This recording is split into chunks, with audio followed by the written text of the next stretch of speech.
जो मनुष्य है उस मनुष्य को हम स्त्री और पुरुष दो के रूप में समझते हैं। वैसे तो मनुष्येतर प्राणियों में भी ये मिथुनी भाव उपलब्ध है, पुंसत्व और स्त्रीत्व का, किंतु वहां पर यह समस्या नहीं है कि दोनों में श्रेष्ठ कौन है। मनुष्य में इस संदर्भ में बहुत चर्चा रहती है और बहुत विवाद है। इतिहास के बहुत सारे संदर्भ इस प्रकार के हैं जिन्हें उद्धृत करने के पश्चात यह कहा जाता है कि अमुक समय में पुरुष की श्रेष्ठता थी, और इतिहास का एक काल ऐसा भी है जहां स्त्री की श्रेष्ठता है, किंतु पुरुष श्रेष्ठ है अथवा स्त्री श्रेष्ठ है। ईश्वरीय व्यवस्था में यदि विचार करके देखें तो इस मिथुनी भाव में दोनों एक दूसरे के पूरक हैं। न तो पुरुष अपने आप में पूर्ण हो सकता है और न स्त्री अपने आप में पूर्ण हो सकती है। दोनों एक दूसरे के पूरक हैं और एक दूसरे के पूरक होने के साथ साथ दोनों में समभाव भी दिखाई देता है। शारीरिक संरचना की दृष्टि से कुछ क्षेत्र ऐसे हो सकते हैं जहां पुरुष का प्राबल्य दिखाई दे,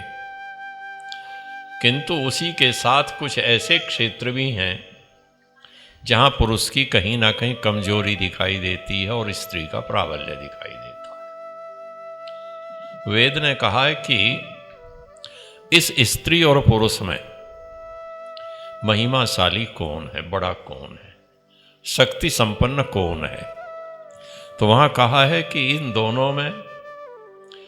स्त्री शक्तिशालिनी है, वह बड़ी है,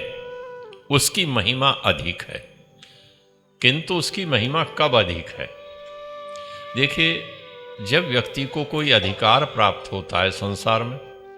तो उसके साथ कुछ कर्तव्य जुड़े हो जाते हैं। यदि वह अपने कर्तव्यों का निर्वहन करता है, अपने कर्तव्यों का पालन करता है, तो उसके अधिकार सुरक्षित रहते हैं। इसी प्रकार से स्त्री को जब कहा कि वो बलवती है,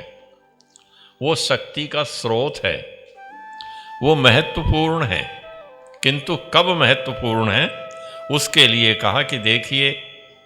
वो महत्वपूर्ण कब है। जो दिव्य भाव हैं, जो दैवी भावनाएं हैं, जो सद्विचार हैं, जो श्रेष्ठ विचार हैं, उन श्रेष्ठ विचारों के विपरीत जो विचार हैं, अर्थात जो आसुरी भाव हैं या आसुरी विचार हैं, जहां परार्थ पीछे हो जाए और स्वार्थ प्रबल होकर के चले, ऐसे भावों के समय में जब स्त्री पुरुष को प्रेरणा करती है कि वो इन आसुरी भावों से मुक्त हो और उसका साथ देती है कि वो दैव भावों से युक्त हो जाए। दूसरा स्थान है सहकार का स्थान, दूसरों को सहयोग करने का स्थान। उस सहयोग करने के स्थान में जब पुरुष की प्रवृत्ति सहयोग की अपेक्षा असहयोग की हो रही हो, दूसरों को गौण मान करके अपना प्रभुत्व स्थापित करने की हो, ऐसे समय में यदि स्त्री उसकी प्रेरणा का स्रोत बनती है कि असहयोग के स्थान पर सहयोग को महत्व देना है, असहकार के स्थान पर सहकार को महत्व देना है, कंजूसी के स्थान पर उदारता को महत्व देना है, जब यह प्रेरणा करती है और उसके साथ साथ जब वो ये जानती है कि मेरे परिवार की व्यथाएं क्या हैं, मेरे परिवार की पीड़ाएं क्या हैं, मेरे पति की पीड़ाएं क्या हैं, या सास ससुर जो भी हैं उन सब की पीड़ाएं क्या हैं, उनकी जो व्यथाएं हैं, उनके जो कष्ट हैं, उनको समझती है। और उसके साथ साथ जब वो दूसरे के कष्टों के साथ तुलना करके देखती है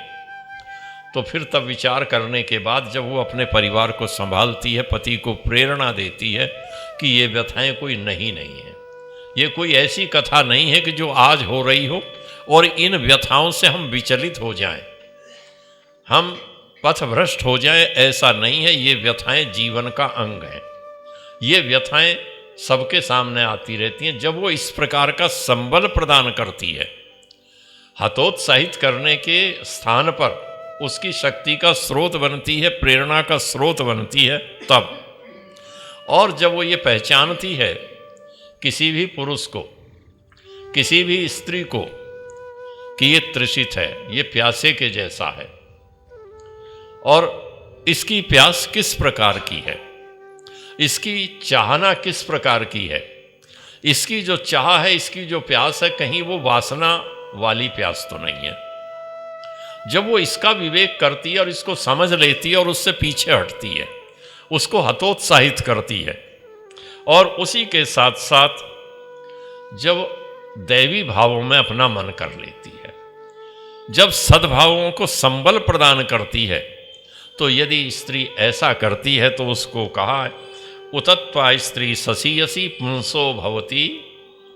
वश्यसी, तब वो पुरुष से महत्वपूर्ण है, उसका स्थान उनसे ऊपर बढ़ करके है। और यदि ये भाव उसके अंदर नहीं है, एक साधारण है, केवल खाना पकाना है, अपने परिवार को चलाना है, बच्चों का भरण पोषण करना है,